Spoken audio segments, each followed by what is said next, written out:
कि work done का formula जो है वो क्या है, वर्क डन का फॉर्मूला है फोर्स इनटू डिस्प्लेसमेंट इनटू में cos ऑफ थीटा। थीटा जो है वो यहाँ पे किसके बराबर है 180 डिग्री, थीटा जो है वो 180 डिग्री के बराबर है। तो काम क्या हो जाएगा कि वर्क डन डीडब्ल्यू जो है वो किसके बराबर है, डीडब्ल्यू बराबर होगा एफ इनटू में कितना dr। तो इलेक्ट्रिक पोटेंशियल अनदर लोकेशन पे, अलग अलग लोकेशन पे आप निकाल के अब जो काम करने जा रहे हो वो काम हमारे पास है relation between E and V। आगे की बहुत सारी जगह इस काम को आप इस्तेमाल करेंगे। Relation between electric field E and electric potential V। Electric field और पोटेंशियल के बीच में रिलेशन आपने देना है कि इलेक्ट्रिक फील्ड और पोटेंशियल के बीच में क्या रिलेशन है। काम जो है ना ये आपने करना है। हाँ जी, इलेक्ट्रिक फील्ड और पोटेंशियल में क्या रिलेशन है ये बात जो है ना वो आप करना चाह रहे हैं। ठीक है, यहाँ पे अगर हम लिख दें तो काम जो है वो क्या है, ई। ई जो लेटर है, ई का मतलब है इलेक्ट्रिक फील्ड।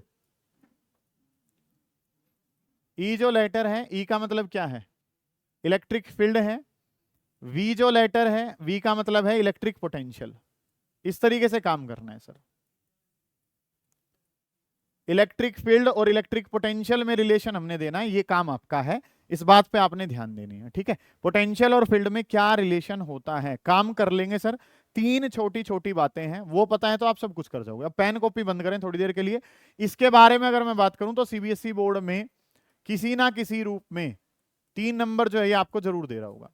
या तो ये डायरेक्ट डेरिवेशन आ जाती है, या इसके बेस पे फॉर्मूला आ जाता है, या इसके बेस पे कंसेप्चुअल क्वेश्चन आ जाता है। आना जरूर है, ये 100% श्योरिटी है।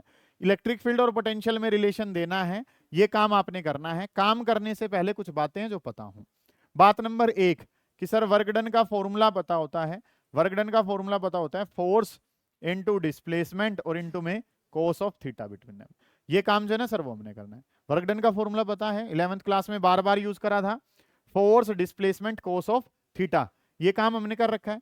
एक बात और जो पढ़ रखी है क्या, कि फोर्स अपॉन चार्ज। बात नंबर 1 जो पता होनी चाहिए, बात नंबर 1 जो पता होनी चाहिए कि वर्क डन का formula force displacement cos theta. बात नंबर 2 जो पता है सर वो क्या पता है कि फोर्स अपॉन चार्ज करता हूं तो फॉर्मूला किसका होता है, इलेक्ट्रिक फील्ड का। और बात नंबर 3 जो है सर वो हमें क्या पता है कि वर्क डन अपॉन चार्ज कर दिया जाए तो फॉर्मूला किसका होता है, पोटेंशियल का। ये 3 बातें हमें पता हैं। 3 अलग अलग जगह ये काम हमने पढ़ रखे हैं। ये तो अभी रिसेंटली पढ़ रखा है, 10th में भी पढ़ा था। वर्क डन बाई चार्ज क्या कहलाता है, पोटेंशियल।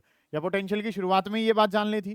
फोर्स अपॉन चार्ज क्या होता है, इलेक्ट्रिक फील्ड में जाना था। और वर्क डन का फॉर्मूला क्या होता है, force into displacement cos of theta.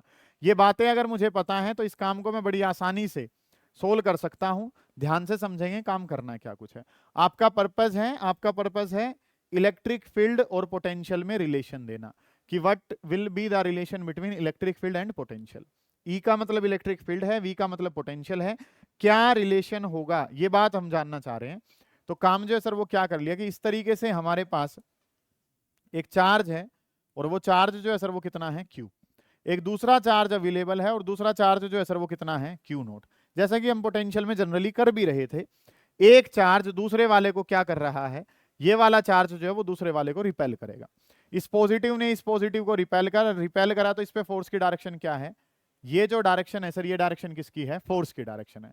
ये जो डायरेक्शन है ये फोर्स की है। इस पॉजिटिव ने उस पॉजिटिव को रिपेल करा है, इस पॉजिटिव ने उस पॉजिटिव को रिपेल करा तो फोर्स उस तरफ है। हम हर बार क्या कर रहे हैं, इसको स्मॉल स्मॉल डिस्प्लेसमेंट में फोर्स के अगेंस्ट इसको धीरे धीरे जो है वो आप कहां ला रहे हो, अंदर ला रहे हो। dr जो है वो क्या है, small amount of displacement. Force और डिस्प्लेसमेंट में अगर मैं एंगल की बात करता हूं तो फोर्स और डिस्प्लेसमेंट में जो एंगल है सर वो कितना है, 180। ये काम पहली बार नहीं कर रहे, पोटेंशियल के हर डेरिवेशन में ये काम कर रहे थे। पॉजिटिव ने पॉजिटिव को रिपेल करा, इसकी मर्जी के खिलाफ आप इसको धीरे धीरे कहां लेकर जा रहे हैं, अंदर। ये फोर्स और डिस्प्लेसमेंट अपोजिट हैं तो सर इनके बीच में एंगल जो बना वो कितना बना, 180 डिग्री। हर बार क्या काम कर रहे थे, वही चीजें जो हम यहां पे करनी है कि लेट dw, हमने क्या माना, dw be small amount of, हमने क्या मान लिया, let dw be small amount of work done. हमने मान लिया dw जो है वो small amount of work done है। Let dw be small amount of work done. dw जो है वो छोटा सा वर्क डन है, किसके लिए है, let dw be small amount of work done in displacing charge by dr। Charge को हल्का सा डिस्प्लेस करने के लिए जो वर्क डन है वो वर्क डन किसके बराबर है, डीडब्ल्यू के बराबर है। कि वर्क डन जो है सर, वर्क डन के बारे में अगर मैं बात करूं तो डीडब्ल्यू, वर्क डन का फॉर्मूला क्या पता है बेटा, वर्क डन का फॉर्मूला है फोर्स इनटू में डिस्प्लेसमेंट और इनटू में कितना, कोस ऑफ थीटा। बार बार ये चीजें हम इस्तेमाल करते हैं कि वर्क डन का फॉर्मूला जो है सर वो क्या है, वर्क डन का फॉर्मूला है फोर्स इनटू डिस्प्लेसमेंट इनटू में कोस ऑफ थीटा। थीटा जो है सर वो यहाँ पे किसके बराबर है, 180 डिग्री। थीटा जो है सर वो 180 डिग्री के बराबर है।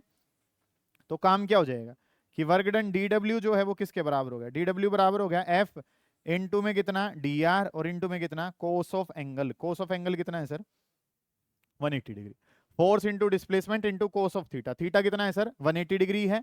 कोस 180, ये अगर मैं बात करता हूं तो कोस 180 जो है सर वो कितना होता है, -1। इतने काम में कुछ करा ही नहीं है। वर्क डन का formula force displacement cos theta, theta कितना है 180, कोस 180 कितना -1। तो वर्क डन का फॉर्मूला आ गया सर, और वर्क डन का जो फॉर्मूला है, वर्क डन का फॉर्मूला कितना आ गया सर, माइनस का एफ और इनटू में कितना डी आर। हो गया काम खत्म। कि जो फोर्स है, फोर्स को हम जानते हैं सर, फोर्स को हम क्या लिखते हैं, charge multiply by electric field. Force जो है सर, फोर्स को हम लिखते हैं और फोर्स को हम क्या लिखते हैं, charge multiply by electric field. साथ में लिख भी सकते हैं कि फोर्स अपॉन चार्ज या फोर्स अपॉन टेस्ट चार्ज किसके बराबर था, इलेक्ट्रिक फील्ड के। तो फोर्स अगर बताना है तो फोर्स कितना हो जाएगा, charge multiply by electric field. कि फोर्स की बात करूंगा तो फोर्स क्या हो जाएगा, charge multiply by electric field. ये जो चार्ज यहाँ मल्टीप्लाई में, ये कहां चला जाएगा, डिवाइड में। तो work done divided by charge, और वर्क डन बाई चार्ज किसके बराबर है, माइनस का ई और इनटू में कितना डी आर। इस तरीके से काम कर लिया। दूसरा काम भी खत्म कर लिया था कि फोर्स को क्या लिख सकते हैं, चार्ज इनटू इलेक्ट्रिक फील्ड। तीसरा खत्म कर रहे हैं कि जो चार्ज मल्टीप्लाई में था वो कहां चला जाएगा, डिवाइड में। वर्क डन बाई चार्ज क्या बताया था, पोटेंशियल। तो डीवी बराबर है, और डीवी बराबर है किसके, ई मल्टीप्लाई बाई डी आर के।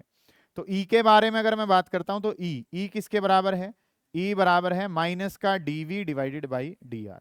कि इलेक्ट्रिक फील्ड जो है सर, इलेक्ट्रिक फील्ड बराबर आ गया माइनस का डीवी बाई डी आर के। तो ई और वी में रिलेशन पता चल गया।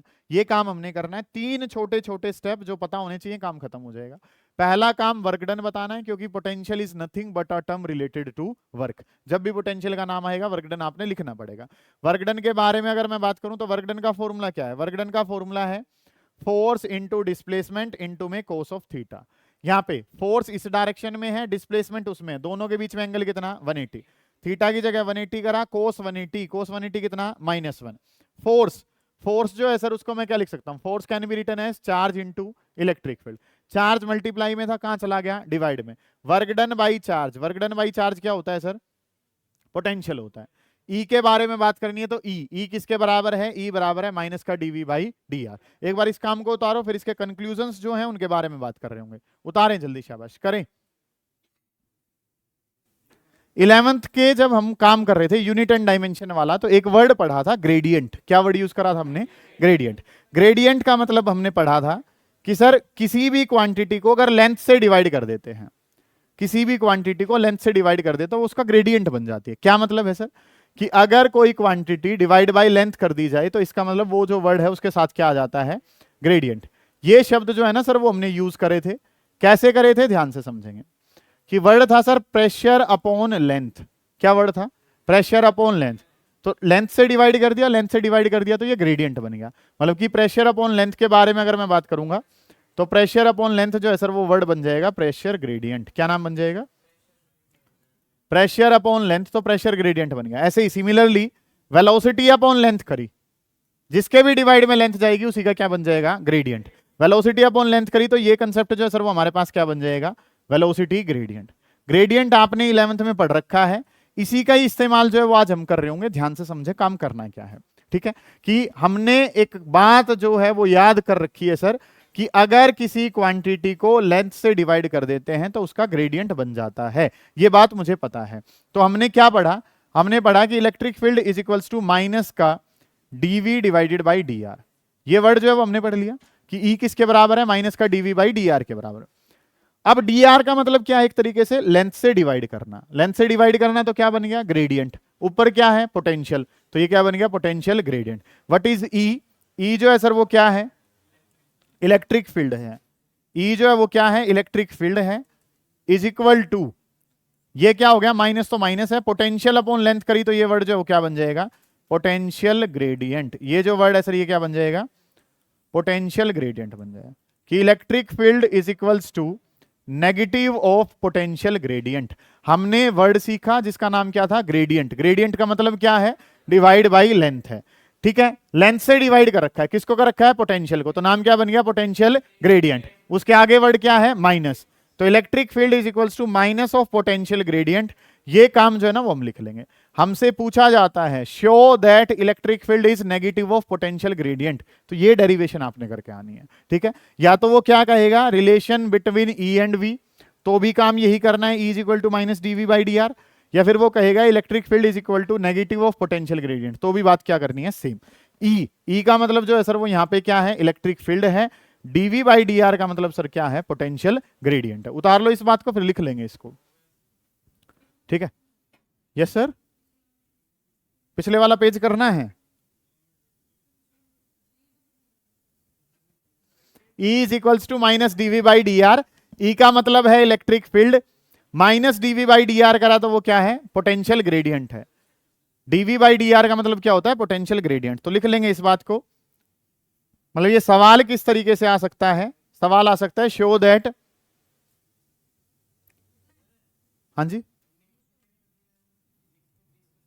बहुत जल्दी लिखें, show that electric field is equals to, show that इस क्वेश्चन का आंसर कर चुके हो ऊपर, मतलब ये पूछा जा सकता है आपसे। Show that electric field is equals to, electric field is equals to negative of, electric field is equals to negative of potential gradient. इस बात का आंसर जो है वो यही है कि E is equals to minus D V by D R जो है वो आपने प्रूव करना है। समझ आ गई ये बात आपको कि E is equals to minus D V by D R, इस बात का मतलब है कि electric field negative of potential gradient के बराबर है। समझ आइए, चलो जी। अब इसके बेसिस पे हमने काम क्या करना है सर, सुने। ई का फॉर्मूला क्या है, ई का फॉर्मूला है माइनस का DV divided by D R. कि सर इलेक्ट्रिक फील्ड जो है ई, उसका फॉर्मूला है, उसका फॉर्मूला किसके बराबर है, माइनस का डीवी बाई डी आर। ये काम जो है ना सर वो मुझे पता है कि E is equals to minus DV by D R. अब ध्यान से समझेंगे, ये वाला काम जिस बच्चे को समझ में आ गया उसका आना वसूल होगा भाई। गौर करेंगे काम करना क्या कुछ है। हमने स्पेशल केस इसमें कर लिया, और स्पेशल केस जो है सर वो हमने क्या कर लिया कि if potential is equals to constant, अगर पोटेंशियल जो है सर वो कैसा है, कांस्टेंट है। गौर कर रहे होंगे इस बात पे जो मैं बता रहा हूं कि हमने कंसीडर कर लिया कि पोटेंशियल जो है वो क्या है, कांस्टेंट है, मतलब उसकी वैल्यू जो है वो क्या है, फिक्स है। वो वैल्यू जो है वो क्या रही है, सेम। अगर पोटेंशियल कांस्टेंट है तो काम जो है वो क्या करना है सर, ई किसके बराबर है बेटा, ई बराबर है माइनस का DV divided by D R. कि E is equal to minus DV by D R, तो माइनस का D by D R of V. V जो है सर वो कैसा है, तो वी की जगह क्या रख लिया, कांस्टेंट। और हमें क्या पता है कांस्टेंट का डेरिवेटिव जीरो होता है। कांस्टेंट का डेरिवेटिव कितना होता है, जीरो। तो मतलब कि हमने एक कंक्लूजन निकाल दिया। कंक्लूजन क्या निकाला कि अगर पोटेंशियल कांस्टेंट है तो इसका मतलब इलेक्ट्रिक फील्ड कितना हो जाएगा, जीरो। एक तो ना वो बच्चे ज्यादा ध्यान दें जो साथ के साथ उतार रहे हैं, बिल्कुल मत उतारो यार, टाइम जब मिल रहा है तो क्यों पागल हो रहे हो बेफालतू में। जब मैं कह रहा हूं इसको समझो तो समझो, बस कुल मिला के बात ये है। पोटेंशियल अगर कांस्टेंट है, सर हमने केस क्या माना कि पोटेंशियल जो है वो अगर कांस्टेंट रहे, पोटेंशियल अगर कांस्टेंट रहे तो फॉर्मूला क्या था, फॉर्मूला था E is equals to minus का DV by D R. V जो वैल्यू है सर, वी को मैंने क्या लिख दिया, कांस्टेंट लिख दिया। वी जो है वो क्या लिख दिया, कांस्टेंट। कांस्टेंट का डेरिवेटिव सर क्या पता है, जीरो। जब भी डिफरेंशिएशन पढ़ा है तब ये बात तो करी है आपने, कांस्टेंट का डेरिवेटिव क्या होता है सर, जीरो। तो एक कंक्लूजन मिल गया सर। कंक्लूजन क्या मिल गया कि अगर पोटेंशियल कांस्टेंट है तो इलेक्ट्रिक फील्ड जो है सर वो क्या हो जाएगा, जीरो। ये इंटरचेंजेबल भी होंगे एक दूसरे में। पोटेंशियल कांस्टेंट है तो इलेक्ट्रिक फील्ड कैसा, जीरो। और अगर वो पोटेंशियल कांस्टेंट है इलेक्ट्रिक फील्ड जीरो, या इलेक्ट्रिक फील्ड जीरो है तो पोटेंशियल कैसा हो जाएगा, कांस्टेंट। दोनों बात का मतलब समझ में आ रहा है, दोनों एक ही तो है। कि अगर काम जो वो क्या है, पोटेंशियल कांस्टेंट है, कांस्टेंट का डेरिवेटिव कितना होता है, जीरो। या किसी नंबर का डेरिवेटिव जीरो है तो वो नंबर कैसा होगा, कांस्टेंट होगा। तो V अगर कांस्टेंट है तो इलेक्ट्रिक फील्ड कैसा होगा, जीरो। या इलेक्ट्रिक फील्ड जीरो है तो V कैसा होगा, constant. One and same thing. समझ आइए ये बात। इसके बेसिस पे अब काम हमने क्या करना है, ध्यान से समझेंगे। गोस थ्योरम की थर्ड एप्लीकेशन हमने पढ़ी थी। गोस थ्योरम की थर्ड एप्लीकेशन में हमने क्या पढ़ा था कि सर ये हमारे पास होलो स्फेरिकल शेल है। हमने क्या पकड़ा था कि काम जो है वो क्या है, होलो स्फेरिकल शेल। गौर करेंगे, अगर ये बात समझ चुके हो तो काम जो है वो बन गया तुम्हारा। होलो स्फेरिकल शेल है। होलो स्फेरिकल शेल जो है सर, उसके अंदर हमने पढ़ा कि उसके अंदर इलेक्ट्रिक फील्ड कितना होता है, 0।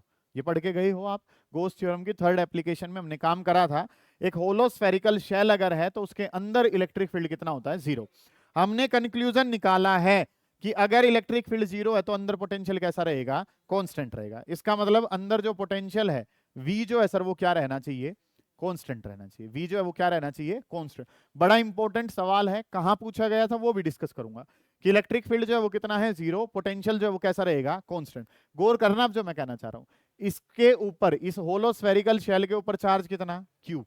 इस पे जो रेडियस जो इसकी है वो रेडियस कितनी मान ली, R मान ली। इसकी रेडियस कितनी मान ली, R। और मान लो ये रेडियस जो है सर वो किसके बराबर है, रेडियस बराबर है 1 मीटर के। रेडियस कितनी मान ली, 1 मीटर, ताकि चीजें आपकी आसान रह सकें, ठीक है। रेडियस जो है सर वो कितनी मान ली, 1। अब अगर मैं बात करता हूं तो अंदर इलेक्ट्रिक फील्ड तो कितना ही रहेगा, हर पॉइंट पे 0। जितने भी पॉइंट है सर यहां तक जो है इलेक्ट्रिक फील्ड कितना होगा, 0। जैसे ही सरफेस पे आते हैं तो आंसर बनता है, ये तो पढ़ रखा है हमने, ठीक है। इसका ग्राफ भी हम बना सकते हैं, बना भी चुके हैं पहले, कि अगर इलेक्ट्रिक फील्ड का इसके साथ ग्राफ बनाया था तो वो ग्राफ कैसे बनाया था। यहाँ पे हमने क्या लिखा था, इलेक्ट्रिक फील्ड को लिखा था, यहाँ पे हमने क्या लिखा था, डिस्टेंस। तो जब तक हम सरफेस पे नहीं पहुंचे थे तब तक हमारा इलेक्ट्रिक फील्ड कितना था, 0। जब तक हम सरफेस पे नहीं पहुंचे थे तब तक इलेक्ट्रिक फील्ड कितना था, 0। जैसे ही मैं सरफेस पे पहुंचा तो इलेक्ट्रिक फील्ड की वैल्यू कुछ बनेगी और वो जो है फिर क्या करती है, डिक्रीज करती है। ये काम जो है ना सर वो हमने पढ़ा था। हमने क्या पढ़ा है, होलो स्फेरिकल शेल को पढ़ा है। होलो स्फेरिकल शेल के अंदर इलेक्ट्रिक फील्ड कितना था, 0। अंदर जितने भी ये पॉइंट बनाए सब पे फील्ड कितना है, 0। जैसे ही सरफेस पे जाते हैं इलेक्ट्रिक फील्ड होता है और फिर वो समय के साथ क्या, वो डिस्टेंस के साथ क्या करता है, डिक्रीज करता है। ये पढ़ रखा है हमने। अब मुझे क्या पता है, इलेक्ट्रिक फील्ड अगर 0 है तो आज एक कंसेप्ट पढ़ा है, इलेक्ट्रिक फील्ड 0 है तो अंदर पोटेंशियल क्या रहेगा, सेम रहेगा। मान लो ये रेडियस कितनी मान रखी है, 1 मान रखी है, तो ये तो 0 ही है, सेंटर पे हूं तो ये वाला डिस्टेंस 0.1 मान लिया, ये वाला कितना मान लिया, 0.5 मान लिया, ये कितना मान लिया, 0.7 मान लिया। इन पे पोटेंशियल बताना, फील्ड बताना है तो फील्ड तो अंदर कितना, 0। पोटेंशियल कितना होगा sir, K Q divided by R. R का मतलब अब यहाँ पे क्या होगा, अंदर पोटेंशियल क्या रहेगा, सेम। अब ये डिस्टेंस तो कितना है, 0, फिर कितना हो गया 0.1, फिर कितना हो गया 0.5, फिर कितना हो गया, तो वैल्यू तो बदल रही है सर। तो के क्यू डिवाइडेड बाई डिस्टेंस, और डिस्टेंस लिया जाता है यहाँ पे रेडियस वाला, क्या लिया जाएगा, रेडियस। के क्यू बाई 1 यहाँ पे भी कितना होगा, के क्यू बाई 1 यहाँ पे भी कितना होगा, के क्यू बाई 1। जब तक मैं सरफेस पे रहूंगा तब तक कितना आएगा, के क्यू डिवाइडेड बाई 1। और 1 का मतलब यहाँ पे अब डिस्टेंस नहीं है, 1 का मतलब यहाँ पे रेडियस है। 1 का मतलब क्या है, यहाँ पे रेडियस। अब अगर हम यहाँ पे चले जाएंगे 2 पे तो आंसर क्या हो जाएगा, के क्यू बाई 2। मैं 3 पे चला जाऊंगा तो 3 पे क्या हो जाएगा, के क्यू बाई 3। जब तक मैं अंदर हूं तब तक मेरा फील्ड क्या है, 0। और फील्ड 0 है तो पोटेंशियल क्या रहेगा, सेम। इसका मतलब वो डिस्टेंस पे डिपेंड नहीं करेगा, उसकी वैल्यू जो है सर वो क्या रहेगी, सेम रहेगी, कांस्टेंट रहेगी। समझ आइए बात, कि ये सवाल जो है वो पूछा गया, क्या कहा गया, ये होलो स्फेरिकल शेल है। काम क्या दे दिया, एक होलो स्फेरिकल शेल आपके पास है जिसके सरफेस पे पोटेंशियल है 10 वोल्ट। इसके सरफेस पे पोटेंशियल कितना, 10 वोल्ट। तो अगर मैं यहाँ पे बात करूंगा अंदर तो यहाँ पे भी पोटेंशियल कितना ही रहेगा, 10। यहाँ पे देखूंगा तो यहाँ भी कितना, 10। और यहाँ पे भी कितना, 10। यहाँ पे भी कितना, 10। ऐसा क्यों, क्योंकि अंदर इलेक्ट्रिक फील्ड क्या है सर, 0। और इलेक्ट्रिक फील्ड 0 है तो पोटेंशियल क्या रहता है, कांस्टेंट। आज वाले काम का रिजल्ट है ये, समझ आइए ये बात आपको। इसका मतलब वो अंदर वाले डिस्टेंस पे डिपेंड नहीं करेगा, और अगर वो अंदर वाले डिस्टेंस पे डिपेंड नहीं करता तो इसका मतलब क्या है, अंदर पोटेंशियल जो है वो क्या रहेगा, सेम। सवाल जो पूछा गया उसके बारे में डिस्कशन कर लेते हैं पहले। वो डिस्कशन क्या था कि सर इसकी जो रेडियस है, रेडियस जो है वो कितनी मान ली, 20 सेंटीमीटर मान ली, तो बताओ पोटेंशियल यहां कितना होगा। तो बच्चे ने जवाब दिया कितना, K Q divided by 0.2। 20 centimetre को मीटर में कन्वर्ट कर लिया। वो कहता है 10 सेंटीमीटर पे बताओ, तो बच्चे का जवाब जो है वो क्या होना चाहिए, के क्यू डिवाइडेड बाई 0.2। वो सेंटर पे पूछता है, सेंटर पे भी जवाब क्या होगा, के क्यू डिवाइडेड बाई 0.2। समझ आ गई बात आपको, क्योंकि अंदर पोटेंशियल क्या रहेगा, सेम। और पोटेंशियल सेम रहेगा तो के क्यू बाई डिस्टेंस नहीं है, के क्यू बाई रेडियस है। किसके बारे में बात हो रही है, होलो स्फेरिकल शेल के लिए बात हो रही है। बताओ पॉइंट 3 पे कितना होगा, पॉइंट 3 पे कितना हो जाए, बाहर निकल चुका हूं तो के क्यू डिवाइडेड बाई 0.3 हो जाएगा। अंदर तो क्या रहेगा, सेम। बाहर निकलने के बाद क्या करेगा, डिक्रीज करेगा। समझ आइए ये बातें। तो ये जो काम है इसके बारे में अगर मैं बताऊं तो ये सवाल जो है ये पूछा गया फिजिक्स के टीचर से उसके इंटरव्यू के दौरान, ठीक है। 1 लाख रुपए की सैलरी का सवाल था ये। हाँ जी, नहीं प्रयास में नहीं पूछा गया है, ठीक है। काम जो है वो क्या करना है, चीजों पे ध्यान दो। कंसेप्ट जो है वो क्या करना है कि सर बातें जो हैं उस पर ध्यान दो कि कंसेप्ट जो है वो कनेक्ट कैसे हो रहा है। कंसेप्ट में कहा क्या जा रहा है कि सरफेस पे बताओ, सरफेस पे तो सभी बताएंगे के क्यू बाई आर। अंदर बताओ 10 सेंटीमीटर पे, सर 10 हो, 5 हो, 3 हो, 2 हो, 1 हो, जब तक अंदर हूं पोटेंशियल क्या रहेगा, सेम। पोटेंशियल सेम क्यों रहेगा, क्योंकि अंदर इलेक्ट्रिक फील्ड क्या है, जीरो। अंदर इलेक्ट्रिक फील्ड जीरो क्यों है, क्योंकि अंदर कोई चार्ज नहीं होता, ठीक है। ये हमने गोस थ्योरम में प्रूव भी करा है, ठीक है। इलेक्ट्रिक फील्ड जीरो था तो अंदर पोटेंशियल हर पॉइंट पे क्या रहेगा, सेम। और जिसके नीचे जो ये डिस्टेंस लिया जाता है, ये डिस्टेंस क्या होता है, उसका रेडियस, ना कि उसके अंदर वाले डिस्टेंस। बाहर निकल जाते हैं तो वो घटना शुरू करता है, फिर बाहर वाले डिस्टेंस लेने होते हैं। समझ आई है। अंदर जो फील्ड है सर वो किसके बराबर था, जीरो। तो इसका अगर पोटेंशियल का ग्राफ बनाएंगे, ध्यान से समझेंगे, और ये ग्राफ ना इनके नीचे ही बनाने हैं आपने ऐसे ही, ताकि ये अंदर को दिखा सके, ये बाहर को दिखा सके। तो अगर हम बात करें तो अगर मैं पोटेंशियल का ग्राफ बनाऊं, इसके लिए पोटेंशियल का ग्राफ बनाना है आर के साथ, तो पोटेंशियल का ग्राफ आर के साथ बनाना है तो सर कैसे बनेगा, गौर करेंगे सारे बच्चे, ध्यान से समझेंगे काम बनाना क्या है। कि अंदर इलेक्ट्रिक फील्ड तो जीरो है, तो अंदर पोटेंशियल जो है सर वो क्या रहेगा, सेम कांस्टेंट रहेगा। 10 था तो वैल्यू थ्रू आउट कितनी रही, 10। जैसे ही मैं इसके बाहर जाऊंगा तो पोटेंशियल फिर क्या करने लग जाता है, डिक्रीज। क्योंकि यहां पे हमने पढ़ा है कि ई इनवर्सली प्रोपोर्शनल है किसके, आर स्क्वायर के, और वी इनवर्सली प्रोपोर्शनल किसके है, आर के। और यहाँ पे पोटेंशियल जो है सर वो क्या रहा है, कांस्टेंट। पोटेंशियल कांस्टेंट रहा है, इलेक्ट्रिक फील्ड अंदर क्या रहा है, जीरो। इसके बारे में अगर मैं बात करूं तो बेटा ये पॉइंट कहां के हैं, इनसाइड के, ये पॉइंट कहां के हैं, आउटसाइड के। इस तरीके से काम जो है ना वो हमने करना है। समझ आइए जो बातें मैंने बताई हैं, दोबारा देखेंगे, ध्यान से समझेंगे। इलेक्ट्रिक फील्ड का एक फॉर्मूला निकाला, और इलेक्ट्रिक फील्ड का फॉर्मूला क्या है, इलेक्ट्रिक फील्ड का फॉर्मूला है कि E is equals to minus D V by D R. एक स्पेशल काम करा कि अगर पोटेंशियल कांस्टेंट है तो इसका मतलब इलेक्ट्रिक फील्ड कितना, जीरो। पोटेंशियल कांस्टेंट है, इलेक्ट्रिक फील्ड जीरो पता करा। हमें क्या पता है कि अंदर इलेक्ट्रिक फील्ड क्या होता है, जीरो, तो पोटेंशियल क्या रहेगा, कांस्टेंट। मतलब कि अगर मैं अंदर से लेके बाहर तक, सरफेस तक जब तक आऊंगा तो मेरा पोटेंशियल क्या रहने वाला है, सेम। तो डिस्टेंस कौन सा लूं, रेडियस वाला डिस्टेंस। उसके बाद डिस्टेंस वाली वैल्यूज के अनुसार चलेंगे। अंदर इलेक्ट्रिक फील्ड तो कितना था, जीरो, ये डायग्राम पहले का है हमारा। फिर वो वैल्यू आती है और एकदम क्या करती है, फिर डिक्रीज करती है। जब इलेक्ट्रिक फील्ड जीरो तो पोटेंशियल उस दौरान क्या रहा है, कांस्टेंट, 10 10 10 10 10।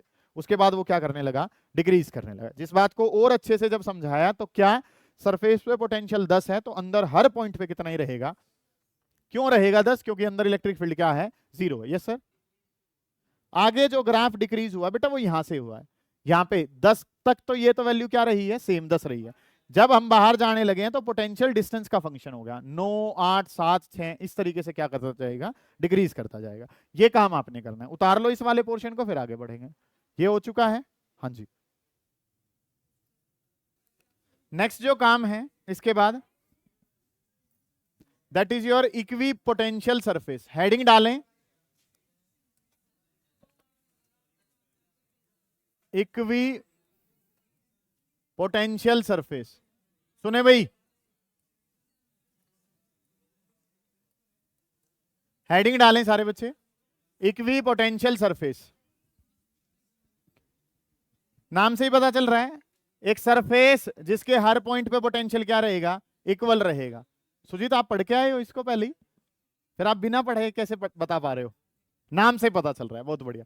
काम जो है वो करेंगे। अच्छा आप नाम से ही चीजें निकाल लेते हो, हैं, सही है सही है, बहुत बढ़िया। काम जो है वो चीजें जो हैं, अरे सुने, इक्वी पोटेंशियल सरफेस लिखे इसके अंदर, a surface at every point of which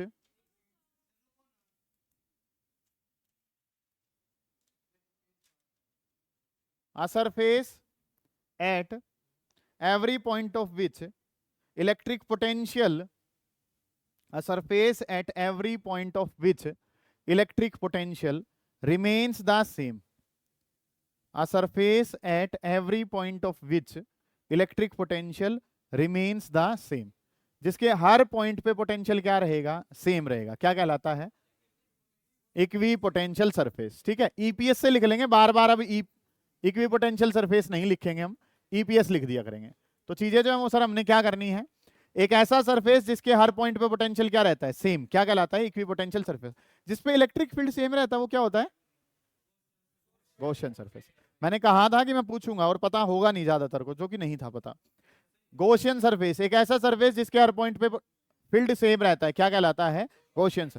जहां पोटेंशियल सेम होता है वहां नाम क्या है, इक्वी पोटेंशियल सरफेस। समझ आ गई ये बातें आपको? ठीक है, तो इसके बारे में अगर एग्जांपल के तौर पर लिखना चाहें लिख लो। फॉर एग्जांपल सरफेस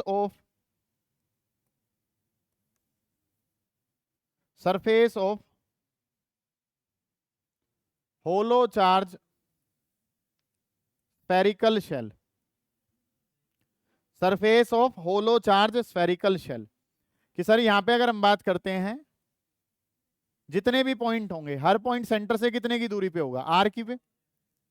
आर का जो डिस्टेंस है सर वो किसके बराबर होगा, आर के। तो हर पॉइंट पे जो पोटेंशियल है वो क्या रहेगा, के क्यू बाई आर। इस पॉइंट पे भी अगर मैं बात करूंगा तो पोटेंशियल कितना, के क्यू बाई आर। इस पॉइंट पे भी पोटेंशियल कितना, के क्यू बाई आर। इस पॉइंट पे भी पोटेंशियल कितना, के क्यू बाई आर। हर पॉइंट पे पोटेंशियल सेम रहता है। एक ऐसा सरफेस जिसके हर पॉइंट पे पोटेंशियल सेम रहेगा क्या कहलाएगा, इक्वी पोटेंशियल सरफेस। एग्जांपल के तौर पे आपने देख लिया, इस पूरे सरफेस पे हर जगह पोटेंशियल क्या है, सेम है।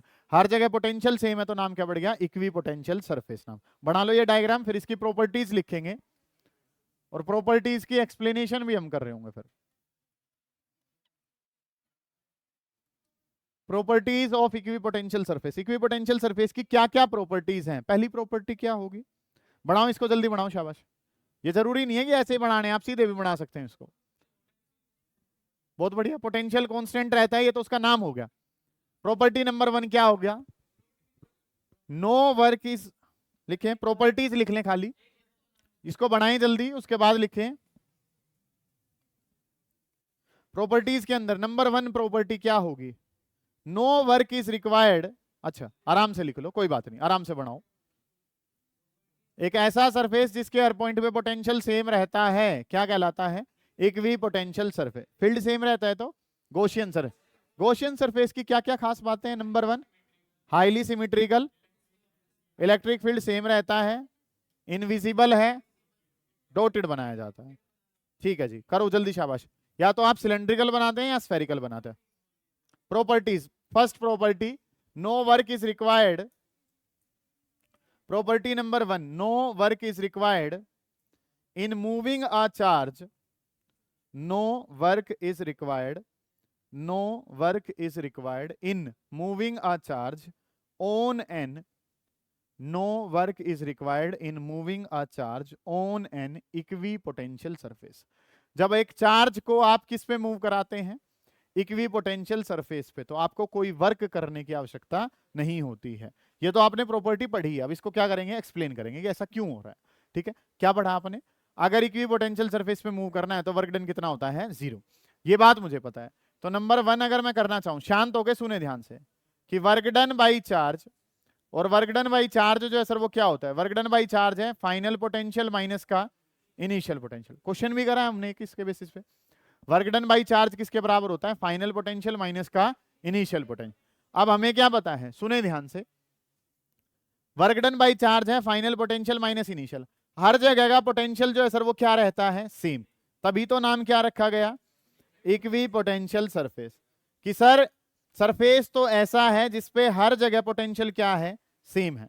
इनिशियल वाला भी पोटेंशियल कितना है, v, और फाइनल वाला भी कितना है, तभी तो नाम क्या रखा गया है, इक्वी पोटेंशियल सरफेस। ये क्या हो गया, work done divided by charge. और वर्क डन बाई चार्ज जो है इसके बारे में अगर मैं बात करूं तो v माइनस वी कितना, 0। समथिंग मल्टीप्लाई बाई 0 जो है बेटा वो क्या हो जाती है, 0। प्रूफ भी कर दिया उस काम को आपने। ठीक है, जब आप एक इक्वी पोटेंशियल सरफेस पे चलते हैं तो आपको कोई काम करने की आवश्यकता नहीं है एक चार्ज को घुमाने के लिए। तो work done by charge final potential minus का इनिशियल। इक्वी पोटेंशियल का मतलब क्या है बेटे, इक्वी पोटेंशियल का मतलब दोनों पोटेंशियल क्या है, same. v minus V 0, something multiply by 0 is 0। समझ आ गई ये बात आपको, उतारो इस काम को फिर आगे चलेंगे। कि वर्क डन जो है वो 0 है अगर आप एक इक्विपोटेंशियल सरफेस पे चार्ज को मूव करते हैं। टोटल 4 प्रॉपर्टी हैं। पहली प्रॉपर्टी आपने पढ़ भी ली है, पहली प्रॉपर्टी को एक्सप्लेन भी कर लिया, समझ आ गई है इतनी बातें। नंबर 2 लिखें। Yes sir. नंबर 2 लिखें, उतारें, इसकी एक्सप्लेनेशन उतार लें, फिर नंबर 2 प्रॉपर्टी की बात करेंगे। हो गया ये डन? उतार चुके, समझ आई है ये बात?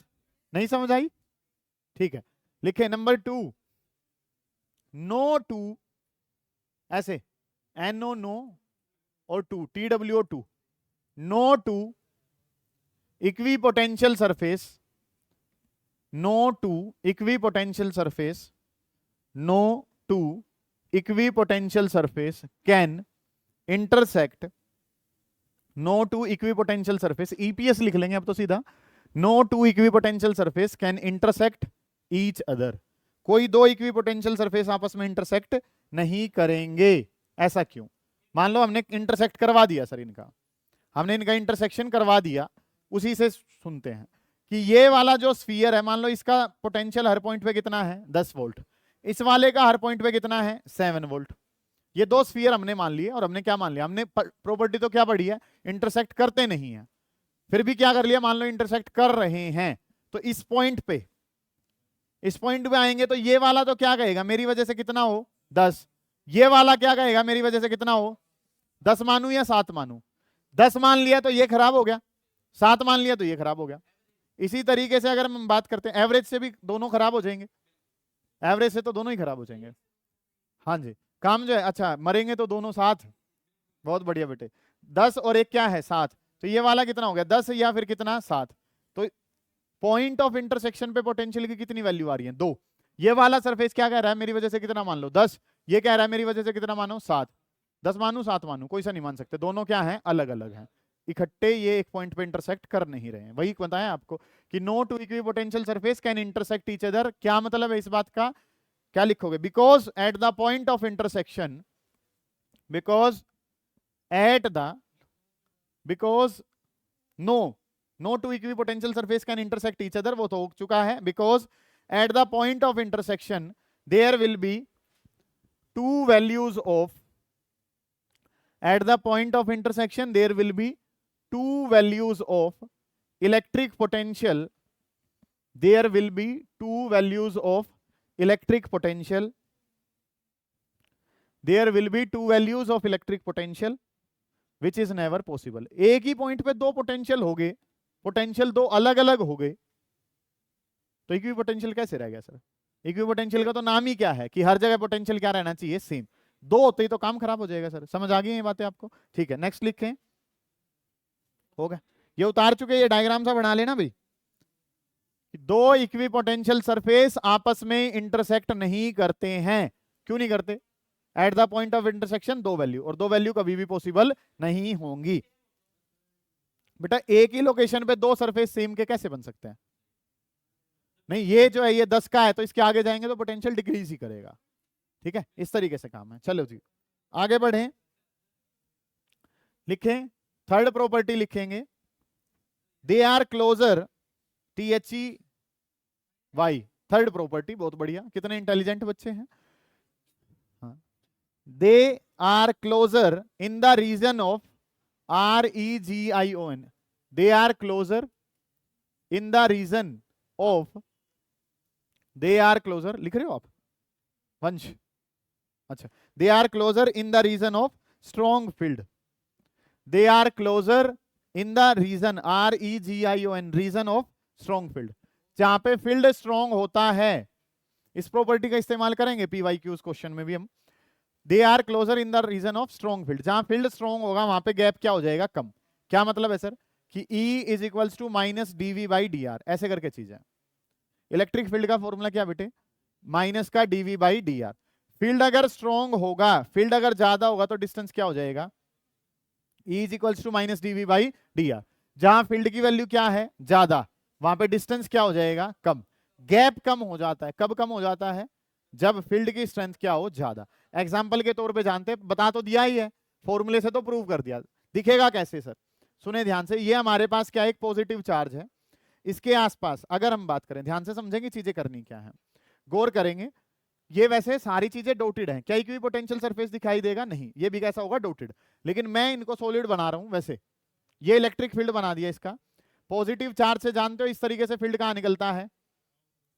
बाहर निकलता है। पॉजिटिव चार्ज से फील्ड जो है सर वो कहां जा रहा है? ऐसे बाहर जा रहा है। ये भी दिखाई नहीं देता है, डॉटेड ही बनाना है ये भी। अब अगर मैं बात करता हूं यहाँ पास वाले रीजन में फील्ड क्या है? ज्यादा। जैसे जैसे दूर जा रहा हूं फील्ड क्या हो रहा है? कम। कैसे? स्पेस से पता चलता है। यहाँ थोड़ी सी जगह में 8 लाइन है, यहाँ पे लाइन कितनी होगी? 2।